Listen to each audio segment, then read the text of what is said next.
దేవుని యొక్క మహాకృపను బట్టి దేవుడు మనందరిని క్షేమంగా సజీవులుగా ఉంచి మరొక మారు ఆయన పాదసన్నిధిలోకి తీసుకొచ్చిన దేవదేవుని నామానికి మహిమ కలుగును గాక.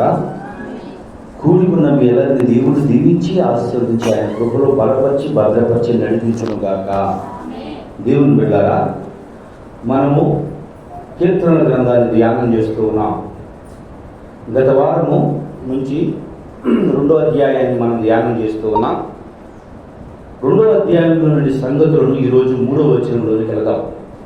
3వ వచనంలోనికి వెళ్ళే ముందు మనందరం కూడా ఒక విషయాన్ని, దేవుని వాక్యాన్ని శ్రద్ధగా విందాం. శ్రద్ధగా వాక్యాన్ని విని వాక్యాన్ని అనుసరించి ముందుకు కొనసాగుతున్నట్లు మనల్ని మనమే పరిశీలించుకుందాం.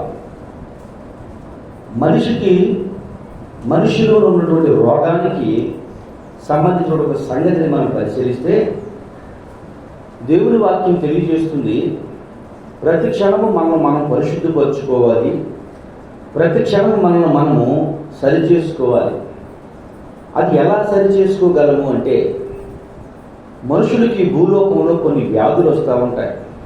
ఆ వ్యాధులు ఎప్పటికీ పోను ఒక వ్యాధి షుగర్ వ్యాధి. అది ఎన్నటికీ పోదు. ఒకసారి వచ్చింది అంటే ఎన్నటికీ పోదు. అలాగే ఈ భూమి మీద పుట్టిన ప్రతి మానవుడికి కూడా ఒక వ్యాధి వచ్చింది. ఆ వ్యాధి ఎక్కడ అంటింది అని అంటే ఏదో తోటలో అంటింది.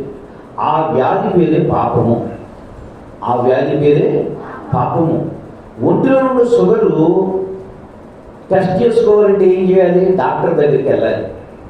మనిషిలో ఉన్నటువంటి పాపము తెలియాలంటే దేవుని సన్నిధిలోనికి రావాలి. షుగర్ టెస్ట్ చేసినప్పుడు పరికరాలు అవసరం. నీలో ఉన్నటువంటి పాపం బయటికి రావాలి అంటే దైవగ్రంథ ధ్యానము అవసరం. మనిషిలో ఉన్నటువంటి టెస్ట్ చేసి రిపోర్ట్లు బయటకు వచ్చినప్పుడు డాక్టర్ మీద కోపపడటము ఏంటిది, నాకెందుకున్నది, నాకు ఎలా ఉంటుంది, ఎందుకుంటుంది, నాకు ఎలా ఉండదు అని అంటే ఆ వ్యక్తిని ఏమంటారు? మూర్ఖత్వము, మూర్ఖుడు. నాకుండదు, నేను స్వీట్ తింటాను, నాకుండదు, నేను డైట్ ప్లాన్లు ఏమాత్రం అనుసరించను అంటే పోయేది ఎవరు? ఏ రోగి అయితే ఉన్నాడో ఆ రోగి. దేవుని బిడ్డలారా, దేవుని సన్నిధికి వచ్చినప్పుడు కూడా దేవుని వాక్యము నీతో సూటిగా మాట్లాడి నీ హృదయం లోతులకు వెళ్ళి ఆ తప్పును ఎత్తి చూపినప్పుడు నువ్వు కనుక నాకు ఇది నాది కాదు అని నువ్వు అనుకొని, ఒకవేళ పాస్టర్ గారు మా గురించి చెప్తున్నాడు, నా గురించి మాట్లాడుతున్నాడు అనుకుంటే పోయేది ఎవరు? ఎవరమ్మా? ఏ వ్యక్తి అయితే షుగర్ వ్యాధి ఒక ఒంటిలోనికి వచ్చిన అది ఎలాగా శాశ్వత పరిష్కారం దొరకదో, ఈ భూమి మీద పుట్టే ప్రతి మానవుడు కూడా శాశ్వత పరిశుద్ధుడు కాదు. శరీరం చూడండి, శుభ్రంగా స్నానం చేస్తావు, ఏసీ గదిలోనే ఉండు. ఎన్ని రోజులు ఉంటావు? 4 రోజులు ఉంటావు, బయట ఉంటావు, 4 రోజులు ఏసీ గదిలోనే ఉంటావు. ఆఖరికి నువ్వు ఉండే బాత్రూంలో కూడా ఏసీ గదే ఉంది, నువ్వు వాడే ప్రతి ఏసీయే. కానీ నీ శరీరంలో ఎంత బయటికి రాకుండా నీలో నుండి ఏమొస్తుంది? దుర్వాసన. ఎక్కడి నుంచి వచ్చింది అది? లోపల ఉన్నది. దేవుని బిడ్డలారా, ఏ వ్యక్తికి ఆ వ్యక్తి దైవ గ్రంథాన్ని ధ్యానం చేయకుండా ఉంటే, దేవుని వాక్యాన్ని పఠించకుండా ఉంటే, నువ్వు ఎప్పటికప్పుడు మందిరంలోకి వచ్చి టెస్ట్ చేసుకోకుండా ఉంటే నీ పర్సంటేజ్ నీకు తెలీదు. నీ పర్సంటేజ్ నీకు ఎన్నటికీ తెలియదు. నీ పర్సంటేజ్ నీకు ఎలా తెలుస్తుందంటే, మందిరంలోనికి, సంఘ సావాసంలోనికి, దేవుని సన్నిధిలోనికి వచ్చిన తర్వాత మాత్రమే నీకేం తెలుస్తుంది? నీ యొక్క స్థితిగతులు ఏమిటో, నీ పరిస్థితులు ఏమిటో, ఏ స్థితిలో ఉన్నావో, ఏ స్థితిలో కూడా నీ యొక్క విశ్వాస జీవితము కొనసాగుతూ ఉందో, నీ విశ్వాస పరిమాణం ఎంతగా ఉందో తెలుస్తూ ఉంటుంది. నువ్వు బయట ఉండి నాకు ఏమీ లేదు, నాకు అవసరత లేదు, నాకు అక్కర్లేదు, నేను పరిశుద్ధుడినే, నాకు పేరు ప్రఖ్యాతులు ఉన్నాయి, నాకు ధనఘనతలు ఉన్నాయి, అనేకులకు నేను అడుగు పెట్టానంటే నా గురించి గొప్పగా చెప్పుకుంటున్నారు, అనేకులు నేను మాట్లాడితే నా మాటకి విలువ ఉందని నువ్వు బయట ఎంత చెప్పుకున్నా నీలో ఉన్నది ఎవరికి తెలుసు? విష్ణుకి తెలుసు. నీలో ఉన్నది ఎవరికి తెలుసు? దేవదేవుడికి తెలుసు. దేవదేవుడికి తెలుసు. దేవదేవుడు నీతో మాట్లాడినప్పుడు నీకు అర్థమవుతుంది నీ హృదయము ఎలా ఉంది, నీ విశ్వాస జీవితము ఎలా ఉంది, ఎలా నడుస్తున్నావు, ఎలా నడవాలి, ఎలా నడవకూడదు, ఎలా బ్రతకాలి, ఎలా బ్రతకూడదు, మొత్తం శక్తి మొత్తం ఏం చేస్తాడు దేవుడు ఓపెన్ చేసి చెప్పాడు. నాకు కాదులే అనుకుంటే, నాకు అవసరం లేదులే అనుకుంటే ఏమవుద్ది? ఎవరు పాడైపోతాడు? డాక్టర్ పాడైపోతాడా? చెప్పిన డాక్టర్ పాడైపోతాడా? ఇక్కడ చెప్పే పాస్టర్ పాడైపోతాడా? పాడైపోడు. ఎందుకని? మీరు డాక్టర్లు ఎప్పుడన్నా లావు ఉన్న డాక్టర్లు చూశారు? ఎప్పుడన్నా లావు ఉండి డాక్టర్లు ఎప్పుడన్నా చూశారా మీరు? ఏమన్నా కనపడ్డారు? ఎప్పుడన్నా కనపడ్డారా? నాకు తెలిసి చాలా తక్కువ కనపడతారు శరీర తత్వాన్ని బట్టి తప్ప మ్యాక్సిమం. ఎందుకంటే వాళ్ళు తినే ఆహారంలో తన శరీరానికి ఎన్ని క్యాలరీలు అవసరమో, ఎంత తినాలి, ఎంత తింటున్నాడు, ఎంత తగ్గించుకోవడం తనకు ఇప్పటికప్పుడు తెలుస్తూ ఉంటుంది కనుక దాన్నే ఫాలో అవుతూ ఉంటాడు. దాన్ని ఫాలో అవ్వనప్పుడైతే తనకేమవుద్ది? ఆటోమేటిక్గా తెలిసిపోద్ది. చిన్న బిడ్డలు ఇంటి దగ్గర ఉన్నప్పుడు ఆ బిడ్డ గబగబా పొయ్యి దగ్గరికి వెళ్ళిపోతుంది. కావడంతో తెలిసే వరకు తెలియదు వెళ్ళిపోతుంది. తెలిసినటువంటి వ్యక్తి ఏం చేస్తాడమ్మా? వెళ్ళకూడదని దానికి దూరంగా ఉంటాడు. వెళ్ళేవాళ్ళు వెళ్ళకూడదని దగ్గరకు లాక్కొచ్చి ఇక్కడ కూర్చోబెడతా ఉంటాడు. దేవుడు బిడ్డలారా, దైవ సేవకులు కూడా అది మంట, అది నిన్ను పాడు చేస్తుంది, అది నిన్ను నాశనం చేస్తుంది, దాని ద్వారా నువ్వు నశించిపోతావు, దాని ద్వారా నరకంలోకి వెళ్ళిపోతావు అని లాక్కొచ్చి కూర్చోబెడతా ఉంటే పిల్లగా ఉన్నప్పుడు తల్లిదండ్రుల మీద మనకి ఏమొచ్చేది? కోపం వచ్చేది. చెబుతున్నా కానీ వినకుండా వెళ్ళి కూర్చున్నోడికి, కాల్చుకున్నోడికి ఏం కనపడతాయి? పెద్ద అయినా గాయాలు పోతాయా? గాయాలు పోవు. దేవుని బిడ్డలారా, అనేక మార్లు వాక్యంలో నుండి లాక్కొచ్చి వాక్యంలో కూర్చోబెట్టిన వ్యక్తులు కూడా మరలా వెళ్ళి కాల్చుకుంటుంటే వాళ్ళకు కూడా ఏమున్నాయి? వాత. అదే దేవుడు అన్నారు, వాత వేయబడినటువంటి మనస్సాక్షి అన్నది. పుండు పడింది. మన టీఎస్ అంటే భాస్కర్ గారు ఒక సంవత్సరం క్రితం పొట్ట మీద పోసుకుంటే పుండు పడింది. పుండు తగ్గిపోయిందని ఆ గాయం మచ్చ దగ్గర పుండు తలిసిపోయింది. దేవుని బిడ్డల వాత వేయబడిన మనస్సాక్షి. వాక్యం వింటాం, అది మందిరం దాటిన తర్వాత మర్చిపోతాం. వాక్యం వింటాం, బాగుందనిపిస్తుంది, కానీ బయటికి వెళ్ళిన తర్వాత దాన్ని వదిలేస్తాం. దేవుని బిడ్డ క్రైస్తవుడిగా బ్రతికి చూడండి. అంటే క్రైస్తవుడిగా మేము బ్రతకట్లేదా? ఏమో నాకేం తెలుసు, మీకే తెలుసు, మీ మనస్సాక్షికే తెలుసు. క్రైస్తవుడిగా కష్టమైన, ఇబ్బందికరంగా ఉన్నా, అవకాశాలు లేకపోయినా, అనుకూలించకపోయినా యథార్థంగా బ్రతకడానికి ప్రయత్నం చేయండి. యథార్థతను వదిలిపెట్టవద్దు. విశ్వాసంతో అది లాభం చేకూర్చేదైనా దేవుడి వాక్యానికి విరోధంగా నడుస్తూ ఉంటే కట్ చేసేసుకోండి. తాత్కాలికంగా దీనికి నష్టమవుద్ది, కానీ కాలక్రమేణా అది లాభంగా మారుతుంది. చెట్టు ఇంటికాడ వేస్తాం, గింజలు వేస్తాం, ఆ గింజలకి తీగ, తాకే తీగ, గింజ పొడిచింది సంతోషించావు, మొక్క వచ్చింది సంతోషించావు, దాంట్లో నుండి కూరలు బయటకు వస్తున్నాయి ఇంకా సంతోషించావు. చూస్తూ ఉండగానే ఆ కూర వచ్చి ఏ పురుగు కొట్టేసింది. ఇప్పుడు పై నుంచి బయలుదేరతాయి ఏమిటి? చిల్లలు, కూరలు. అవి భూమిని మొత్తం తగ్గిపేస్తా ఉంటే సంతోషపడతావా? నేను ఆశించింది ఫలింపే కనుక భూమి మీదకి వస్తాను ఆశిస్తావా? ఏమైతే చూస్తాం? మనం పందిరి సిద్ధపరుచుకున్నాం, పందిరి రెడీ చేసుకున్నాం, పందిరి ఏర్పాటు చేసుకున్నాం, కానీ కిందకి వెళ్ళిపోతుంది. నేను ఆశించింది ఇది కాదు. ఏం చేయాలి? ఇప్పుడు దాన్ని చుట్టూ కట్ చేయి. తిన్నగా ఎదిగేదాన్ని మాత్రమే ఉన్నాయి, తిన్నగా ఎదిగేదాన్ని వండిస్తే మాత్రమే నువ్వు ఆశించిన స్థాయిలో నువ్వు వృద్ధి పొందుతావు. దేవుడి పని కొరకు యథార్థంగా కష్టపడాల్సి వస్తుందా? పడు. దేవుడి నామాన్ని మహింపరచడానికి, దేవుని కొరకు బతకడానికి నువ్వు ఖర్చు అయిపోతున్నావు, అయిపో. నష్టపరుచుకోవాల్సి వస్తుందా? పడు. కానీ దేవుడిచ్చే మహిమ, దేవుడిచ్చే ఘనత ఎవరు ఊహించిన స్థితిలో దేవుడు వచ్చేస్తాడు, ఎవరు ఆశించిన స్థితిలో వచ్చేస్తాడు. ఎవరి సహాయం అవసరం లేదు నీకు. యేసయ్యకి పెట్టిన పేరు దాని గ్రంథంలో ఏంటి తెలుసా? చేతి సహాయము లేని రాయి. రాయి అంటే యేసయ్యకి పెట్టిన పేరు చేతి సహాయం లేని రాయి. ఏ మనుషుడి సహాయం నీకు అవసరం లేదు, ఏ మనిషి యొక్క సహాయం నీకు అవసరం లేదు. సేవలోకి వచ్చినటువంటి కొత్తలో ఓ పాట దేవుడితో మాట్లాడు. క్రైస్తవ సంగమ ఘనకార్యములు చేయు కారణం నీకు వచ్చును తెలుసునా అనే పాట పాడుతూ, ఎక్కడికి వెళ్ళైనా ఎగిరి నీ యొద్దకు వచ్చేదరని తెలుసుదురా, తెలుసు. ఎక్కడికెక్కడికో వెళుదువు నీవు తెలుసునా. ఎవరున్నారు సహాయము, ఎవరున్నారు సహకారము, ఎవరున్నారు సహకరించేవాడు? ఎవరు లేరు. కానీ దేవుడు చెప్పినటువంటి మాట నిర్ధారకము కానేరదు. యథార్థంగా బ్రతకడానికి ఆలోచించు.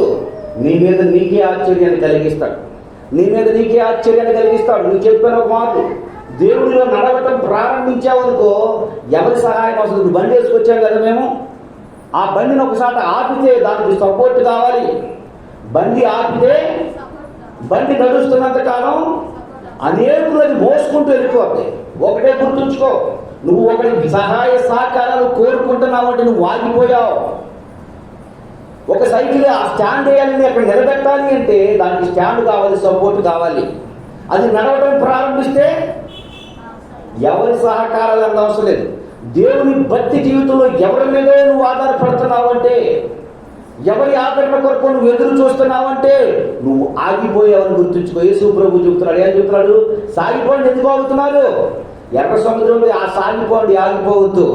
మీరు అడుగు పెట్టగానే ఏమైపోతుంది? 2 కాయలు అయిపోద్ది. పేతురు పడవలో కూర్చున్నాడు. పేతురు ఎందుకు ఆలోచిస్తున్నాడు? నడువు ప్రారంభించు. అయ్యా రోడ్డు లేదు, నడువు ప్రారంభించు. ఎక్కడ నడిచాడు పేతురు? నీళ్ల మీద రోడ్డుగా తీసుకొని నడిచాడు. షడ్రక్ మేషక్ అగ్నిగోళులు ఎక్కడ నడిచారు? అగ్నిగుండంలో నడిచాడు. దేవుని బిడ్డలారా గమనించండి, మనం సపోర్ట్ కోరుకుంటున్నామంటే, సపోర్ట్ కోరుకుంటే దేవుని మీద తప్ప మనిషి మీద ఆధారపడితే ఎంత దౌర్భాగ్యంలో దిగజారిపోతాం తెలుసా? తప్పెమ్మట తప్పు, పాపమ్మట పాపము, అతిక్రమం అతిక్రమం చేసుకుంటూ చేసుకుంటూ చేసుకుంటూ పెంచుకుంటూ వెళ్ళిపోతాం. ఏంటది? పాపం, పాపం, పాపం. ఒకవేళ దేవుని చిత్తాన్ని బట్టి కష్టపడాల్సి వస్తుందా? పడు. అవమానపడాల్సి వస్తుందా? పడు. నిందలు పోయాల్సి వస్తుందా? పోయి. అవమానకరంగా బతకాల్సి వస్తుందా? దేవుడు ఏ మనుషుడికి ఎప్పుడు రుణస్తుడు కాడు. ఎప్పటికీ ఆయన ఎవరికి రుణపడి ఉండడు. ఎప్పటికీ నీకు రుణపడే స్థితి దేవుడు ఎప్పుడు నీకు అవకాశం ఆయన కల్పించుకున్నాడు. దేవుని కొరకు బ్రతికే ఏ వ్యక్తిని దేవుడు కూడా నిందగా తృణీకరణగా ఉంచడు. దేవుని బిడ్డలారా మనం టెస్ట్ చేసుకోవాలి. టెస్ట్ చేసుకున్నప్పుడు వచ్చిన రిపోర్ట్ ప్రకారం ఫాలో అవ్వకపోతే పాడైపోయేది ఎవరు? ఏ వ్యక్తి అయితే ఆ రిపోర్ట్ని ఫాలో అవ్వకుండా ఉంటాడో తన జీవితం రోజు రోజుకి ఏమైపోతుంది చెప్పండి. చెప్పారు డాక్టర్లు, ఒక షుగర్ వచ్చినప్పుడంట షుగర్ వల్ల ఏ మనిషి చనిపోడంట. మరి ఎట్లా చనిపోతాడు? అది ఆర్గాన్స్ మీద పడుతుందంట, అవయవాల మీద పడుతుందంట. అది కిడ్నీ మీద పడవచ్చు, అది కాళ్ళ మీద పడవచ్చు, అది కాళ్ళ మీద పడవచ్చు, ఒంట్లో లివర్ మీదనా పడవచ్చు. వాటిని డ్యామేజ్ చేసి ప్రాణాంతకంగా మారుతుందంట. దేవుడు బిడ్డ, నువ్వు భక్తి జీవితంలో వెనకబడిపోతే, వాక్యాన్ని అనుసరించకుండా బ్రతికితే డైరెక్ట్గా నీ సావు నీకు తెలియదు. అదేంటి మాస్టర్ గారు ఎవరు వాక్యం సావు అంటే ఆత్మీయ మరణం. ఏం చేస్తున్నావో తెలియదు, ఏం మాట్లాడుతున్నామో తెలియదు, ఏం భక్తి చేస్తున్నామో అర్థం కాదు, ఎందుకు భక్తిలో ఉన్నామో కూడా అర్థం కానటువంటి దుస్థితిలోకి దిగజారిపోతాం. మన భక్తిని ఒకసారి మనం కంపారిజన్ చేసుకోం. ఏదైనా సరే నేనే గెలవాలి, నాదే గెలుపు, నాదే నేను చేసిందే జయం పొందాలనే దుస్థితిలోకి వెళ్ళిపోతాం. దేవుని బిడ్డలారా పరిశీలించుకోండి. మన శరీరం ఎప్పుడు ఒకే తత్వంతో ఉండదు, ఒకేలా ఉండదు. బాల దిశలో బాలిలో ఉంటుంది, ఎవరు వచ్చి ఎవరంగా మారుతుంది, కౌమారించుకుంటే కౌమారంగా ఉంటుంది, వృద్ధాప్యంలోకి వచ్చినప్పుడు మునకలు వెళ్ళిపోతుంది. నీ దేహమే అనేక రకాలుగా మారినప్పుడు, అనేక రీతులుగా ఉన్నప్పుడు, అనేక విధాలుగా మార్చినప్పుడు నీ భక్తి జీవితం ఒకేలా ఉందని ఎలా అనుకుంటున్నావు? నువ్వు ప్రారంభంలో ఉన్నట్టు ఇప్పుడు ఎందుకు అనుకుంటున్నావు? ప్రారంభ స్థితిలో నువ్వు ఏదో ఉన్నాను, ఇప్పుడు ఎలా ఎందుకు అనుకుంటున్నావు? ఎప్పటికప్పుడు కంపేర్ చేసుకుని ఎందుకుంటున్నావు? ఒక్కసారి నిన్ను ఆలోచించుకో, ఒకసారి నువ్వు పరిశీలించుకో. సన్నిధి దేవుని మందిరము, మనల్ని మనం పరీక్షించుకునే స్థలము. దేవుని సన్నిధి, దేవుని సన్నిధిలో, దేవుని సంఘములో మనం సరి చేసుకునే స్థలము. అలా ఎప్పుడైతే మనం సరి చేసుకుంటూ ముందుకు కొనసాగే వ్యక్తులుగా ఉంటామో, నిశ్చయంగా మనకున్నటువంటి లోటుపాట్లను సరి చేసుకుంటూ, మనకున్నటువంటి బలాన్ని పెంచుకుంటూ, అనేకులకు, కుటుంబానికి ఆశీర్వాదకరంగా, దీవెనకరంగా మనం నిలబడగలం. సరే, దేవుని గ్రంథాన్ని చదువుకుందాం, దేవుని వాక్యాన్ని ధ్యానం చేద్దాం. కీర్తన గ్రంథము 2వ అధ్యాయం 3వ వచనం. భూరాజు యెహోవాకును ఆయన అభిషిక్తునికి విరోధముగా నిలవబడుచున్నారు. ఏలుకలకు ఏకోపించి ఆలోచన చేయుచున్నారు. ఆకాశమందున్న వారు మీరు చూసి నవ్వుచున్నాడు అంటారు. తర్వాత కింద చాలేమ్మా. ఈరోజు యెహోవాకును ఆయన అభిషేకం గురించి ధ్యానం చేద్దాం. యెహోవాకును ఆయన ఏం చేస్తున్నారంట? విరోధముగా ఆలోచన చేయుచున్నారు. ఎవరిళ్ళు? భూరాజులు. భూరాజులు అంటే ఎవరని చెప్పాం? చీకటి సంబంధులు, వాక్యం ఎరగని వారు, చీకటిలో బ్రతికేవారు. కొట్లు ఏం చేస్తారంటే ఆ కొట్టు కూడా తెంపేస్తారు రమ్మంటానంట. అంత మనతో ఏకోపించారు కదా వీళ్ళని, తెంపేస్తారు రమ్మంటానంట. భూరాజులు, చీకటి సంబంధులు. జ్ఞాపకం చేసుకున్నది దేవుడు ఎరగనటువంటి వారా? దేవుడు ఎరిగినటువంటి వారు కూడా భూరాజులు ఉన్నారు బైబిల్లో. అదే అక్కడ చెప్తారు మీరు బైబిల్లో పాస్టర్ గారు అంటే. అబ్రహాం అంటే పేరు ఎంతమంది తెలుసు చెప్పండి? క్రైస్తవులు అందరికీ తెలుసు, క్రైస్తవేతరులకి తెలీదు. అబ్రహామును తండ్రి అని పిలిచేది ఎవరు? ప్రార్థనకి వెళ్ళేవాళ్ళే. ప్రార్థనకి వెళ్ళిన వారు అబ్రహాముని తండ్రి అని పిలవరు. ధనవంతుడు లాజరు ఉన్నాడు కదా, ధనవంతుడు లాజరు దగ్గర ధనవంతుడు ఏమని పిలుస్తాడు అబ్రహాముని? తండ్రి అయిన అబ్రహాం. అంటే ఇప్పుడు ధనవంతుడు ఎక్కడున్నాడు? నిత్య రాజ్యములు కదా, నిత్య నరకంలో ఉన్నాడు. నరకంలో ఉండి తండ్రి అయిన అబ్రహామా అని పిలుస్తున్నాడు. అంటే ఇది ఎక్కడున్నాడు? ఈ భూలోకం మీద బతికినంత కాలము చీకటిలో భూరాజుల మధ్య నివాసం చేశాడు, భూరాజులతో సావాసం చేశాడు, భూరాజులతో ప్రయాణం చేశాడు, భూరాజులతో కలిశాడు, భూరాజులతో బ్రతికాడు, భూరాజులతో నడిచాడు. చివరికి ఎక్కడికి వెళ్ళిపోయాడు? నరకానికి పోయాడు. నరకానికి పోయినా కానీ అక్కడ ఏమని పిలుస్తున్నాడు చెప్పండి? తండ్రి అయిన అబ్రహామా. ఎవరికి తండ్రి? ఆయన విశ్వాసులకు తండ్రి. ఈయన ఎక్కడున్నాడు? నరకంలో ఉన్నాడు. నరకంలో ఉన్నాడు అబ్రహాం తండ్రి అవుతాడా? అంటే భూలోకంలో ఉన్నటువంటి వేసుకున్న రంగే పరలోకంలో కూడా రంగుని ఎలిసిపోకుండా ఉంటుంది అనుకున్నాడు. శాశ్వతమైన కలర్. ఏ కలర్ అది అమ్మా? కొంతమంది ఉన్నాం ఎండలోకి వెళ్తే ఏమవుతారు చెప్పండి? మరి నల్లగొన్నోళ్ళు ఇక్కడ ఒరిజినల్ కలర్, ఎప్పటికీ బాగుంది కలర్. వైట్ షర్ట్ వేసుకున్నాం అనుకోండి, ఎన్నిసార్లు ముంచినా ఇలా తెలిసిపోవడానికి ఏముండదు. ఏ కలర్ అది? White colour. ఏది వచ్చినా అదే వైట్ కలర్ రావాలి. బ్లాక్ కలర్ ఏంటి? ఎంత ఎండలోకి వెళ్ళినా అది ఎండిపోవటానికి ఎలిసిపోవటానికి లేదు. కానీ ఆయన వేసుకున్న ఏరే కలర్ భూలోకంలో భక్తులనే కలర్ వేసుకున్నాడు. పరలోకంలోకి వెళ్ళి నరకంలోకి వెళ్ళినా కానీ అదే భ్రమలో బ్రతుకుతున్నాడు, అదే భ్రమనే చూపించుకుంటూ బ్రతుకుతున్నాడు. ఇప్పుడు అంటున్నాడు అబ్రహాం, ఇక్కడికే అక్కడికే చాలా దూరం ఉంది, నువ్వు ఇక్కడ వచ్చే అవకాశం నీకు లేదు, నీ దారి నువ్వు చూసుకోమని చెప్తున్నాడు. దేవుని బిడ్డలారా, భూరాజులు అది క్రైస్తవ సంఘాల్లో ఉన్నారు, లోకంలోనూ ఉన్నారు. క్రైస్తవ సంఘంలోనూ ఉన్నారు, లోకంలో ఉన్నారు. దేవుని బిడ్డలారా, యూట్యూబ్ ద్వారా ఈ మాటలు వినిచున్న మీతో దేవుడు మాట్లాడుతున్నటువంటి మాట, ఫేస్బుక్ లైవ్ ద్వారా వినిచున్నటువంటి మీతో మాట్లాడుతున్నటువంటి మాట, ఒకవేళ బహుశా భక్తి అని ఒక రంగు వేసుకుని బ్రతుకుతున్నారేమో. ఈ మాటలు ఎందరైతే వినుచున్నారో వారి అందరితో దేవుడు మాట్లాడుతున్నటువంటి మాట, భక్తి అని ఒక రంగులో బ్రతుకుతున్నారేమో. ఒకసారి మిమ్మల్ని మీరు చూసుకోండి. భూరాజులు యెహోవాకును ఆయన అభిషిక్తునికి విరోధముగా మాట్లాడుచున్నారు.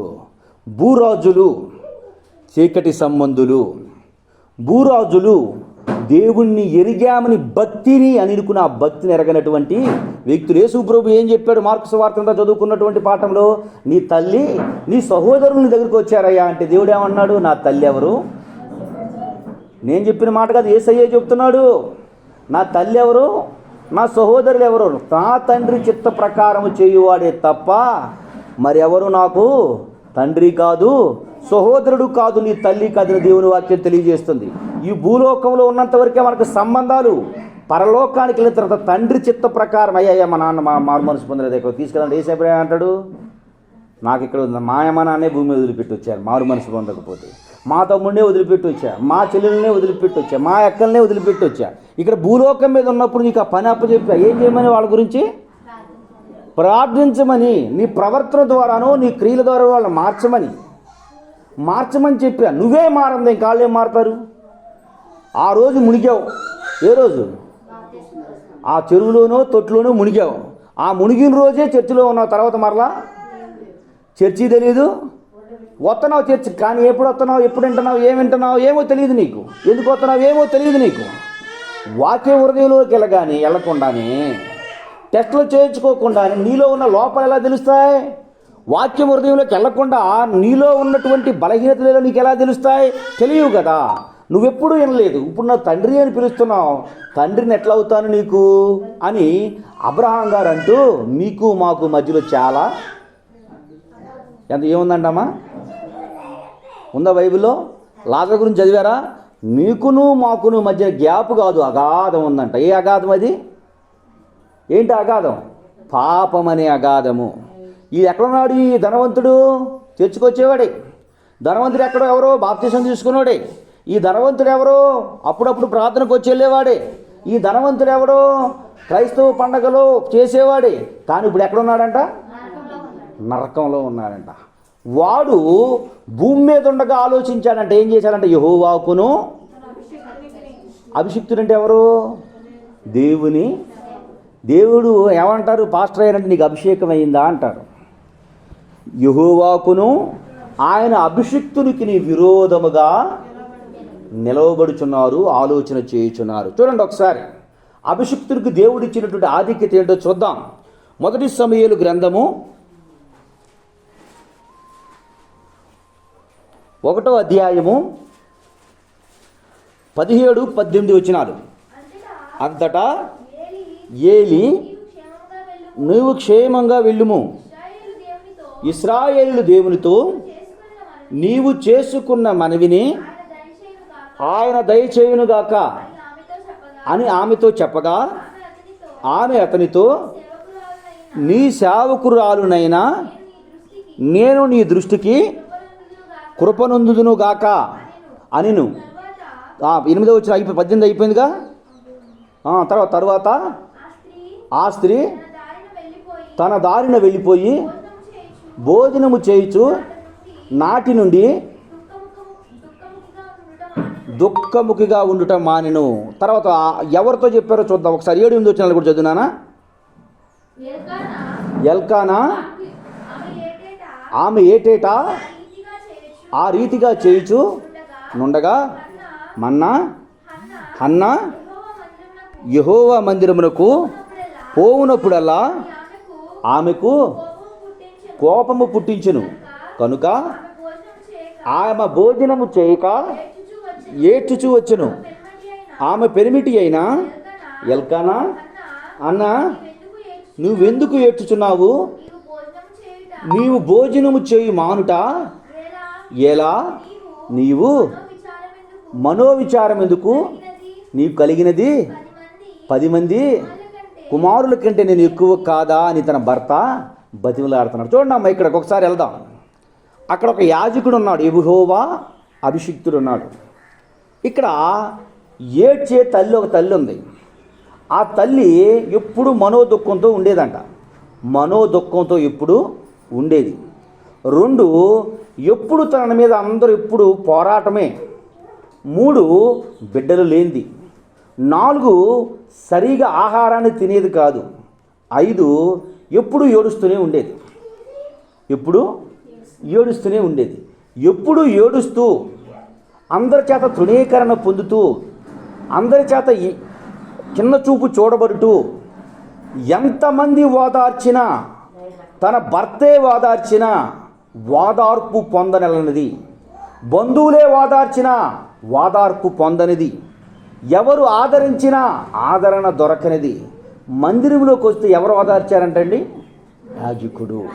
ఎవరు యాజకుడు? యెహోవా అభిషిక్తుడు. దేవుని బిడ్డలారా, దేవుని బిడ్డలారా, ఇక్కడ దేవుడు చెబుతున్నాడు, నీవు కన్నీళ్లలో ఉంటే, కష్టాలలో ఉంటే, వ్యాధులలో ఉంటే, బాధలలో ఉంటే, శ్రమలలో ఉంటే, కృంగిపోయిన స్థితిలో ఉంటే, ఆదరణ పొందలేనటువంటి స్థితిలో నువ్వు కొట్టిమిట్టాడుతుంటే మందిరానికి వస్తే నిన్ను ఓదార్చేది ఎవరండి?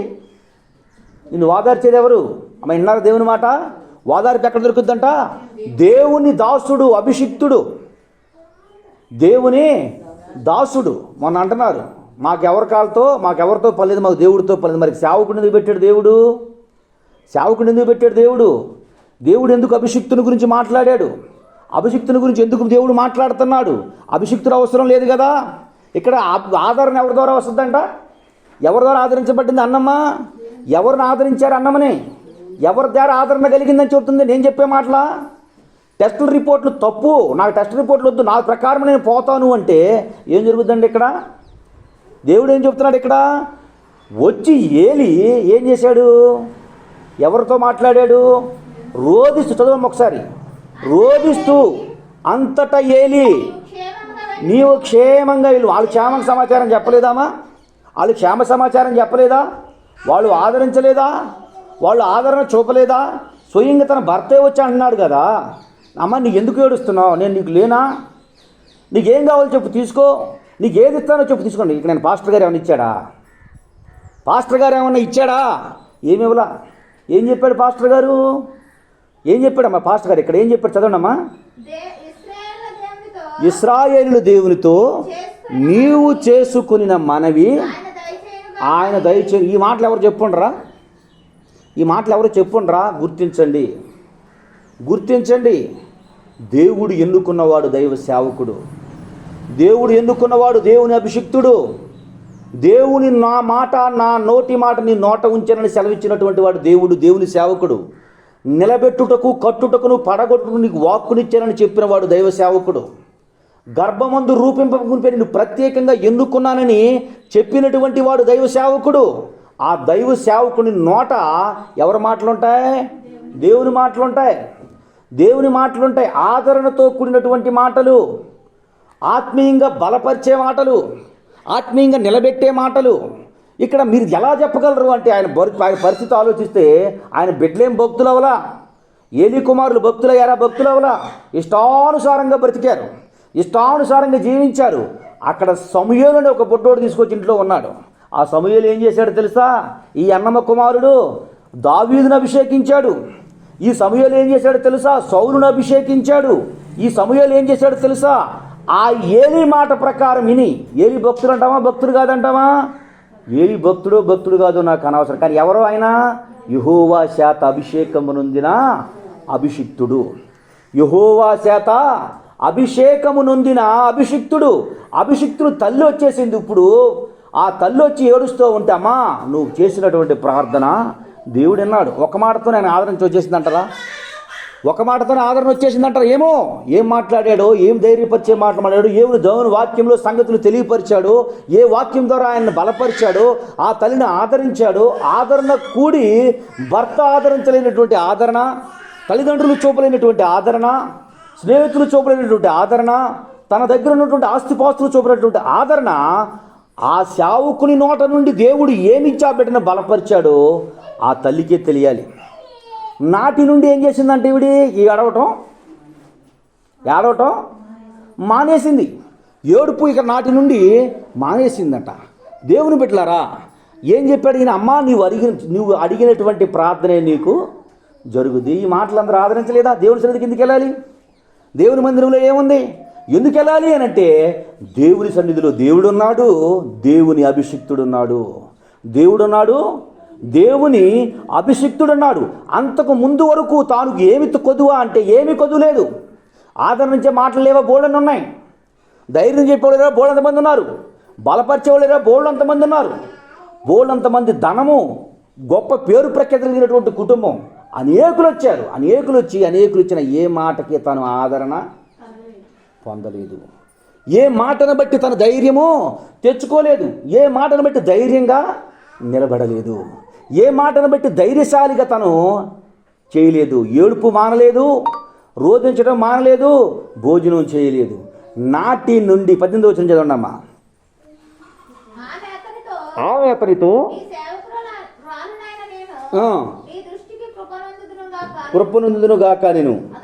తరువాత ఆ స్త్రీ తన దారిన వెళ్ళిపోయి భోజనము చేయుచు నాటి నుండి దుఃఖముఖముగా నుండుట మానను. 18వ వచనం 17వ వచనం దాకా తీసుకుంటే, మొదటి వచనము నుండి 17 వచనాల వరకు జ్ఞాపకం చేసుకుంటే ఎన్ని సంవత్సరాలు ఏడ్చింది తెలుసా?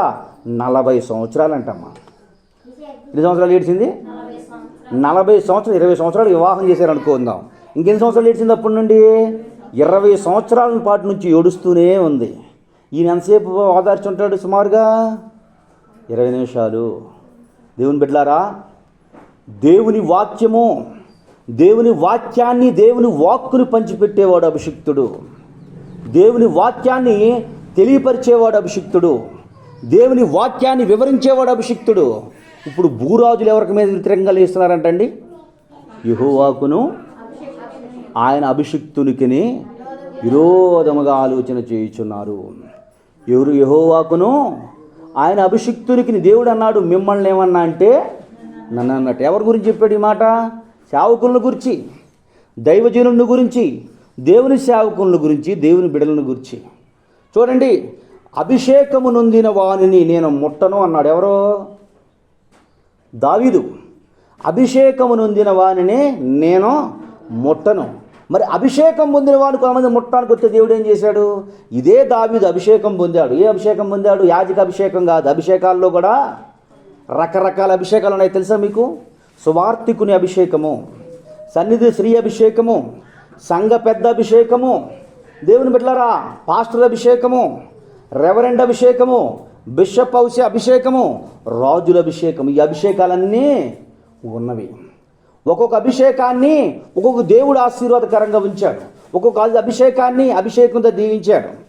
గుర్తించండి, ఆలోచించండి. ఇక్కడ అన్నాడు దేవుడు అంటున్నాడు, దావీదు అంటున్నాడు, అభిషేకం పొందిన వారిని నేను. ఎవరన్నారు ఈ మాట? దావీదు అన్నాడా? అదే అభిషేకం పొందినటువంటి దావీదు మీద ఆయన కష్టాల్లో ఉంటాడు. చూడండి, ఒకసారి చూద్దాం. 1 సమూయేలు గ్రంథము 15వ అధ్యాయం 30వ వచనం. 2 సమూయేలు గ్రంథం 15వ అధ్యాయం 30వ వచనం. 2 సమూయేలు గ్రంథం. అయితే దావీదు ఒలీవల చెట్ల కొండ ఎక్కుచు ఏడ్చుచు తల కప్పుకొని పాదరక్షకులు లేకుండా కాలినడకన వెళ్ళెను. అతని యొద్దనున్న జనులందరూ తలలు కప్పుకొని ఏడ్చుచు కొండ ఎక్కిరి. ఎవరండి ఇక్కడైనా? దావీదు. ఎవరైనా అభిషేకం పొందినవాడు, ఎవరైనా రాజు, ఎవరైనా గొలియాతుని సంహారం చేసినటువంటి వ్యక్తి, ఎవరైనా దేవుడు నా ఇష్టానుసారుడైన మనుషుడు అని చెప్పినటువంటి వ్యక్తి, ఎవరైనా అంటే సాక్షాత్తు ఆయన చంపటానికి తిరుగుతున్నటువంటి సౌలు అతడు అపవిత్రుడై ఉండుట అసాధ్యము అని పలికినటువంటి వ్యక్తి. ఎవరైనా అంటే దేవుడే చెప్తున్నాడు, ఇదిగో దావీదును బట్టి నీ కుటుంబాన్ని నేను జ్ఞాపకం చేసుకున్నాను. ఎవరు అయినా అంటే ఇశ్రాయేలు 40 సంవత్సరాలు సుభిక్షమైన పరిపాలన చేసినటువంటి రాజు. ఇటువంటి రాజు, అభిషేకం పొందినటువంటి రాజు కన్నీళ్లతో, కష్టాలతో, సమస్యలతో తాను పడతా ఉంటే అదే సంబంధికైనటువంటి వ్యక్తి, అదే సంఘ సమాజంలో కూడినటువంటి వ్యక్తి బెన్యమీని గోత్రికుడు. ఒక మాటలో చెప్పాలంటే తన మామగారి బంధువు అయినటువంటి వ్యక్తి ఏం వేస్తున్నాడంటే ఇప్పుడు రాళ్ళు. ఏమి రాళ్ళు వేస్తున్నాడు? అనవసరమైనటువంటి నిందలు, అనవసరమైనటువంటి మాటలు, పనికిరానటువంటి మాటలు. ఏ మాటలు? ఎటువంటి మాటలు అనుకుంటున్నారు ఆయన మీద వేసినాయి? చూడండి ఒకసారి ఏమైనా వేసాడో చూద్దాం. 16వ అధ్యాయం 5వ వచనం నుండి 5వ వచనం నుంచి 12వ వచనం వరకు చదవండమ్మా.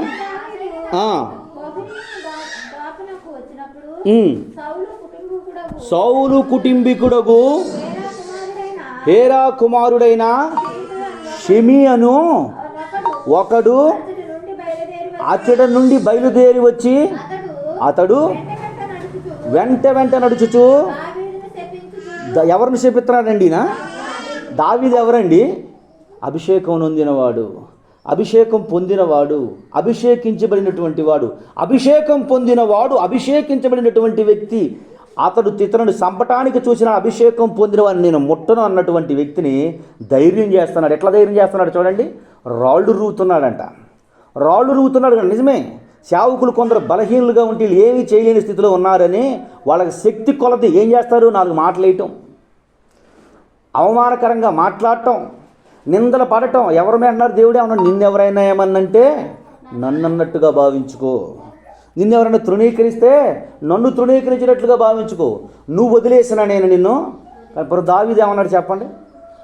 ఆ పక్కన ఉన్నోళ్ళు నిన్ను అంటాడా, నీ సంగతి ఆడి సంగతి ఏంటో చూస్తామంటే దావీదు అంటాడు, అయ్యా పోనీండ్రా నాయన, నా పరిస్థితి బాగోలేదు, నేను కుంగిపోయిన స్థితిలో ఉన్నాను అంటే అన్నేంట్రా, ఏం చేయగలం మనము అంటే అన్నేయండి, ఏం చేయొద్దు, మనం ఏం చేసేది ఏమీ లేదు, నా పరిస్థితి బాగోలేదు కదా అన్నేయండి. ఇవన్నీ చూస్తున్నాడు కదా దేవుడు. అభిషేకం పొందిన సంగతి తెలుసు, యథార్థంగా బ్రతికిన సంగతి తెలుసు, యథార్థంగా జీవించిన సంగతి తెలుసు. నా మీద పడ్డాయి రాళ్ళు, ఏం చేస్తాను, పడతాను, నేను ఏం చేయలేను కదా, ఓర్చుకుంటా. అటే పక్కన వాళ్ళు మేము చూస్తామంటే వద్దాడు కుక్క, ఆ కుక్కని నిన్ననే గొప్ప స్థాయికి వచ్చాడు, వాడు ఒక దెబ్బగా మలిచి చేసేద్దామంటే ఏమన్నాడు దావీదు, వద్దు. అభిషేకం పొందిన వాడిని నేను ఏమనలేదు కదా, అభిషేకించబడిన వ్యక్తిని నేను టచ్ చేయలేదు కదా, ఆయన గురించి తప్పుగా నేను ఎప్పుడూ మాట్లాడలేదు కదా, అభిషేకం పొందిన గురించి ఎప్పుడూ తృణీకరంగా మాట్లాడలేదు కదా. అది దేవుడు చూస్తాడు, అది చూసిన దేవుడు గొర్రెల తోటలో నుంచి నన్ను సింహాసనం మీద కూర్చోబెట్టి నన్ను అభిషేకించాడు. నేను అభిషేకం పొందినటువంటి నా మీద రాళ్ళు వేస్తున్నాడు కదా, ఈ దేవుడు చూస్తున్నాడు. నేను పడ్డటువంటి నిందకు, నేను భరించినటువంటి అవమానానికి, నేను ఎదుర్కొన్నటువంటి ప్రతి కష్టాన్ని దేవుడు అది చూస్తున్నాడు. ఈరోజు నేను కాళ్ళకి చెప్పులు లేకుండా నడవటం కూడా ఆయన చూస్తున్నాడు, వాడు వేసే రాళ్ళు కూడా ఆయన చూస్తున్నాడు. నేను ఇవన్నీ చూసిన దేవుడు రేపొద్దున మరలా సింహాసనం మీద నన్ను కూర్చోబెట్టని మీరు ఎందుకుంటున్నారు? ఎంత గొప్ప విశ్వాసం అండి! ఎవరికి ఉంటుందండి విశ్వాసము? ఎవరికి ఉంటుంది విశ్వాసము? ఎవరైతే నేను యెహోవా చేత అభిషేకించబడినటువంటి వ్యక్తిని, దేవుని మాట ప్రకారం బ్రతకాలి, వాగ్దాన ప్రకారం జీవించాలి, ఆయనకు లోబడి ఆయన చెప్పిన మాటకి విధేయత చూపాలి అనే వ్యక్తి ఏ వ్యక్తి అయితే ఉంటాడో ఆ వ్యక్తికి కదా మరి రాజు అయ్యాడా. ఆయన ఆశ బాగానే ఉంది, ఆయన ఆశ చూడండి ఒకసారి ఆయనకి ఏం జరుగుతుంది. 19వ అధ్యాయం 16 నుంచి 23. అంతలో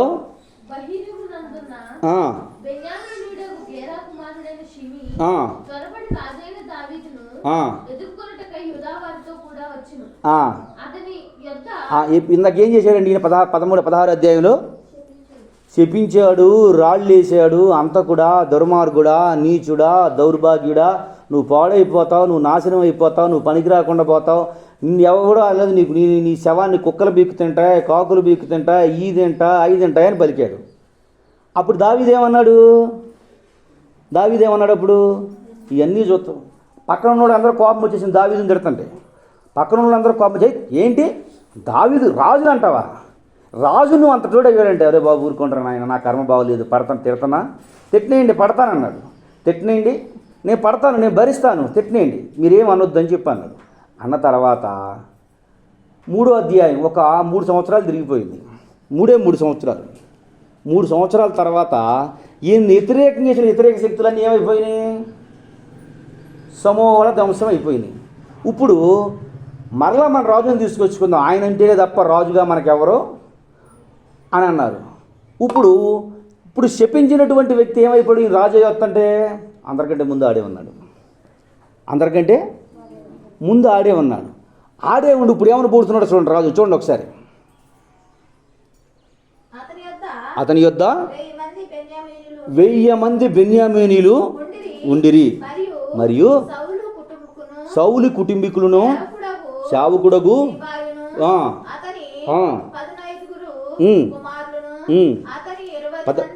16 వచ్చిన నుంచి 19-16 నుంచి. అంతలో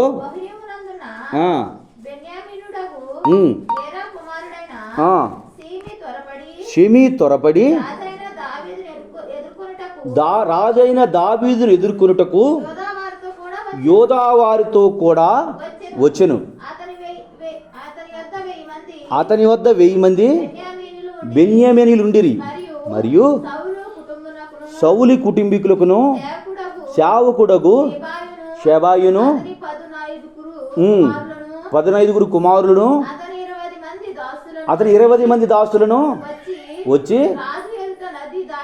రాజు ఎదుట నది దాటిరి. రాజు ఇంటి వారిని అవతలకు దాటించుటకును రాజు దృష్టికి అనుకూలమైన దానిని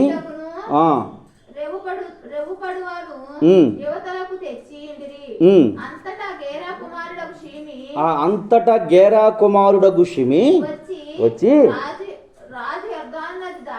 రాజు యొర్దాను నది దాటి రాగానే అతనికి సాష్టాంగపడి ఏం చేశాడు? ఇందాక రాళ్ళు వేసాడు, ఇప్పుడు ఏం చేస్తున్నాడు? సాష్టాంగపడి ఇందాక అందితే జుట్టు, అందకపోతే కాళ్ళు. ఇందాక అప్పుడు పాపం దావీదు ఏమన్నాడు? అప్పుడు ఇప్పుడు ఏమన్నా అంటాడు అనుకున్నారా? ఇప్పుడు కూడా ఏమీ అనడు.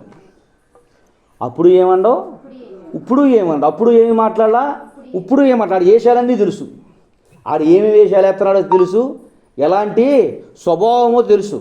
తెలియక దావీదు ఊరుకోలా, దేవుడికి అప్పచెప్పి ఊరుకున్నాడు. దేవుడికి అప్పచెప్పి ఊరుకున్నాడు. ఇక్కడ విరోధంగా మాట్లాడి దేవుని నమ్ముకున్నటువంటి వ్యక్తుల మీద కానీ, దేవుని నమ్ముకున్నటువంటి దైవ సేవకుని మీద కానీ ఎవరైతే విరోధంగా మాట్లాడతారో, దేవుడు చెప్పే మాట ఏంటి? తెలిసినా శిక్షించే అవకాశం ఉన్నా ఏం చేశాడు? ఊరుకున్నాడు. ఊరుకొని సైలెంట్గా ఊరుకున్నాడు. ఇక అంతే. అప్పుడు ఏమల్లా, ఇప్పుడు అది చూస్తున్నాడు దేవుడు, ఇది చూస్తున్నాడు దేవుడు అన్నాడు. చూడండి తర్వాత ఏమైందంటే, ఇది వాడుకైపోయింది. వీడికి ఎట్లా వాడుకైపోయిందంటే, దావీదుని తిట్టాడు, దావీదు దగ్గర కాళ్ళు సాష్టాంగ పడ్డాడు. అందరూ దావీదులాగా ఉండరు కదా, అందరూ పాస్టర్ గారి మీద దొరుకుతున్నారు. పాస్టర్ గారు ఉన్నట్టు ఉంటారు కదా బయట అందరూ, విశ్వాసులు కానీ లేదా బయట వాళ్ళు కానీ. పాస్టర్ గారు అంటే సిగ్గు శరం అన్నీ వదిలేసి, అన్నీ కోల్పోయి, అన్నీ వద్దనుకొని, అదో టెర్రరిస్ట్ పాస్టర్. టెర్రరిస్ట్ అంటే ఏంటనుకున్నారు? ఒకరోజు వాక్యం చెప్తా సేవకుల మీటింగ్లో మనకంటే టెర్రరిస్టులు ఎవరు గొప్ప ఏంటి అంటున్నారు. టెర్రరిస్టులు అంటే ఎవరు అనుకున్నారు? అన్నీ వద్దనుకున్న వాళ్ళు. వద్దనుకోవడం అంటే సిగ్గు వదిలేయాలి, శరం వదిలేయాలి, దెబ్బలు వదిలేయాలి, మా అవమానాలు వదిలేయాలి, బలహీనతలు మొత్తం వదిలేసుకొని అన్నిటినీ సహించేవాడే సేవకుడు. అన్నీ సహించేవాడే సేవకుడు. సేవకుల్లో ఉండరు కదా బయట అందరూ. మనం ఏం మాట్లాడినా ఏమి చేసిన ఊరు కదా.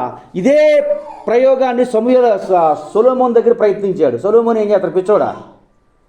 సొలొమోన్ దగ్గర ఉపయోగించాడు. సొలొమోన్ ఏం చేశాడు? దాన్ని చీల్చి చెండాడి సావగొట్టి పక్షులుగా అప్పచెప్పాడు.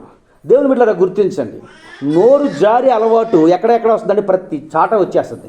ఇక్కడ దేవుడు చెప్తున్నటువంటి మన దేవునికిని యెహోవాకును ఆయన అభిషిక్తునికిని విరోధముగా ఆలోచన చేయుచున్నాడు. అభిషిక్తుడు ఏం చేస్తాడంటే నిన్ను ఆదరిస్తాడు, ధైర్యపరిచే మాటలు చెప్తాడు, ధైర్యాన్ని ఇచ్చే మాటలు చెప్తాడు. దేవుని బిడ్డలారా, ఇప్పుడు చెప్పినటువంటి యెహోవాకును ఆయన అభిషిక్తునికి విరోధంగా మాట్లాడే వాళ్ళు ఎక్కడున్నారు అంటే, ఏమైనా ఇశ్రాయేలు దేశం నుంచి బయట ఉన్నారా? లేదు. ఎక్కడున్నారు? ఇశ్రాయేలు దేశంలోనే ఉన్నారు, బెన్యమీని గోత్రంలోనే ఉన్నాడు. అభిషిక్తుడు ఆయన నేను ముట్టకూడదని ఒక ఆయన భక్తితో ఉంటుంటే ఆయన మీద రాళ్ళు వేసాడు, ఆయన మీద రాళ్ళు వేశాడు, సాష్టాంగపడ్డాడు. చివరికి ఏం చేశాడు? అది ఒక వాడుక అయిపోయింది కదా. చివరికి ఏమైపోయాడు? నశించిపోయాడు, చివరికే పాడైపోయాడు. ఇక్కడ గమనిస్తే బైబిల్ గ్రంథంలో సంఖ్యాకాండ 16వ అధ్యాయంలో కూడా కొరహు, దాతాను, అబీరాం. చూడండి ఒకసారి, చూసి నా ప్రసంగాన్ని నేను ముగించేస్తాను. నేను 16వ అధ్యాయం మొదటి వచనం.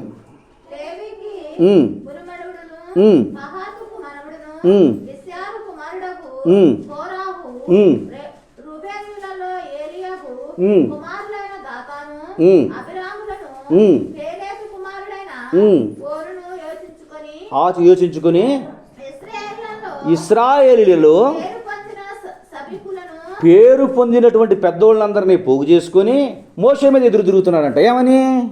నువ్వు మాత్రమే భక్తుడువా? నీకు మాత్రమే ప్రార్థన చేయటం వచ్చా?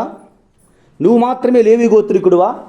నీ దగ్గర మాత్రమే సేవకుడువా? పాపం ఏం చేశాడండి మోషే? కుటుంబాన్ని వదిలేసుకున్నాడా? 40 సంవత్సరాలు భార్య బిడ్డలను వదిలేసుకున్నాడా? దూరంగా ఉన్నాడా? బైబిల్ గ్రంథంలో మోషే అంత భక్తుడు లేడు. మోషే కుటుంబం ఏమైపోయిందో కూడా తెలియదు. ఎందుకని? 40 సంవత్సరాల పాటు కుటుంబాన్ని వదిలేశాడు. 40 సంవత్సరాల పాటు అడుగులో గొర్రెలు గేయటానికి వెళ్ళాడు.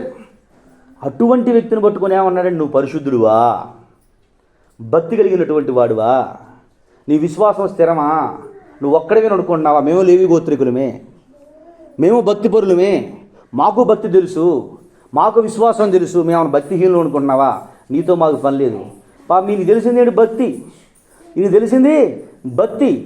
భక్తితో ఈయన వెళ్తుంటే పాపం మోషే గారు ఏమనాలో అర్థం కాక సాగిలు పడిపోయాడు, సాష్టాంగపడి. ఇదేంట్రా, నేను చేసేది ఏంటి, నేను మాట్లాడేది ఏంటి, మీరు మాట్లాడేది ఏంటి, నేను ఏం మాట్లాడుతున్నా, మీరేం మాట్లాడతారు, నేను ఆలోచించింది ఏంటి, మీరు ఆలోచించేది ఏంటి, నేను దేని గురించి మాట్లాడాను, మీరు దేని గురించి మాట్లాడుతున్నారు, ఏంటి ఇట్లా మీరు అయిపోయారు ఏంటి అని అట్లా పడిపోయాడండి మోషే గారు. బైబిల్లో ఉంది, నేను చెప్పే మాట. నేను బైబిల్లో లేని ఏది చెప్పట్లేదు. సుత్తి మాటలు, పనికిరాని మాటలు, ఎగ్జాంపుల్స్ అయినా మీకు వాక్యం అర్థమవటానికి యేసు ప్రభు ఉపమానాన్ని ఉపయోగించడానికి ఉపమానాన్ని చెబుతున్నానే తప్ప ధర్మశాస్త్రంలో లేని మాటను కానీ దైవగ్రంథంలో లేని సంగతులు ఒక్కటి కూడా నేను వివరించట్లా, ఒక్కటి కూడా తెలియచేయట్లా. వాక్యానుసారంగా బ్రతకడమే నాకు తెలుసు, వాక్య ప్రకారమే మాట్లాడటం నాకు తెలుసు.